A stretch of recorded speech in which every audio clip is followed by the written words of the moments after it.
Hey everybody, Vinnie and I are making cutlets today. Okay. So the only work that we did ahead of time is we soaked our chicken breasts that we sliced nice and thin in milk and Italian seasoning all night. Now Vincent is going to show you how we prep for our chicken cutlets. First thing we do is we beat up our eggs with Italian seasoning, salt and pepper. Go ahead, add your seasoning. All right. A little more than that. Come on now. Faster, more, quicker. Okay. And then over here we have our breadcrumbs. We made our breadcrumbs by ourselves because we were having a little shortage over here in Hawaii. So we got a French baguette, toasted it, put it in our Ninja, ground it all up, and then added Italian seasoning. That's generally how we like to do it. We have our pan going right here with olive oil. It's heating up. It's nice and hot. And our process is very simple. We take the chicken out of the milk bath, put it into our eggs, into our breadcrumbs, right into the pan to fry. When we take it out of the pan, we always put it on a plate with a paper towel to drain the excess oil. And then I like to top it with a little bit of a shaving of Pecorino Romano. Instead of using salt after I fry, I always use Pecorino Romano because it has a nice salty flavor to it. How's your eggs coming? Are you all beat up? Yeah, they're fine. Okay, can I give them an extra stir? What do you think? All right. I mean, There it you looks go. like they are drowning in bubbles, but okay. All right. All right, they look good. You were right. Okay. Ready? Come on over. Grab your chicken. Okay, so the first step in making chicken cutlets is you pick up your chicken. Mm-hmm. Nasty. And you're going to dump it in eggs. How's that feel? And then you're going to put it on the breadcrumbs.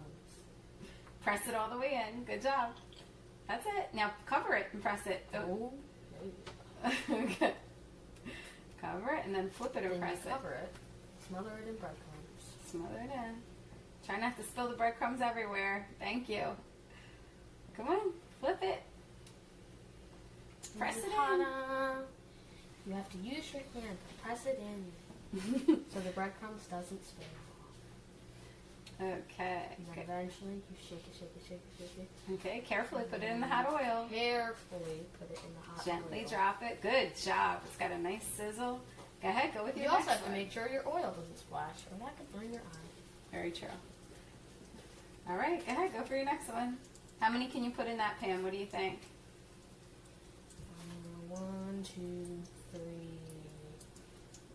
4, 5. All right. 5. Why don't we overcrowd our pan?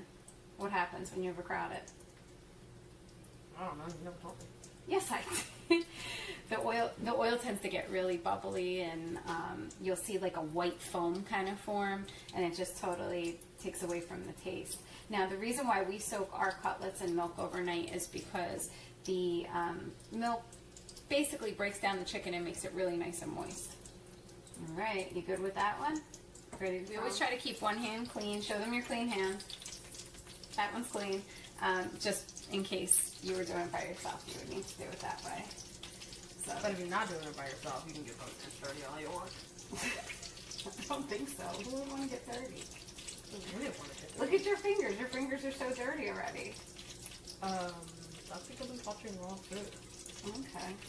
I I think 4 is good enough to put in there for now. You're going to keep your chicken at a medium heat, and you're going to make sure that it is about 90% of the way cooked before you actually flip it. You want to make sure that the underneath has a really nice golden crust. So you just pick it up ever so gently and make sure that it is nice and cooked before you actually also, flip it.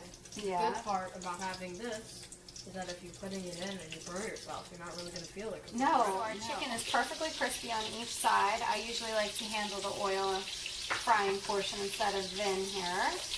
And we're going to take it out, and we are going to put it right onto our plate that has the paper towel to drain some of the excess oil.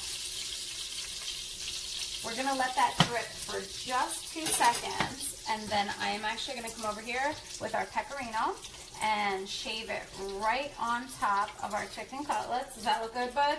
Looking fresh, you know? All right. These are Vinnie's cutlets, all ready to go, done and fried up. We have it with some nice, fresh pecorino. Good job, buddy. Love working in the kitchen with the little guy. Yikes.